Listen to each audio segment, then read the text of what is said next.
A kú dédé àsìkò yìí, orúkọ tèmi ni olùkọ́ Akínlábí. Ní ọ̀sẹ̀ tó kọjá, a ṣe àgbéyẹ̀wò àwọn ẹ̀yà ara inú ara ní èdè Yorùbá.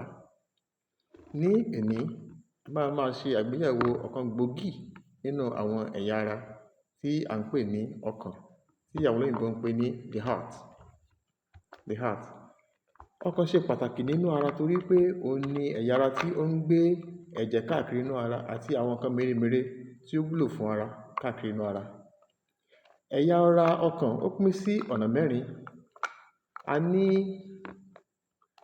apá òsì òkè ọkàn tí àwọn olóyìnbó ń pè ní the left atrium.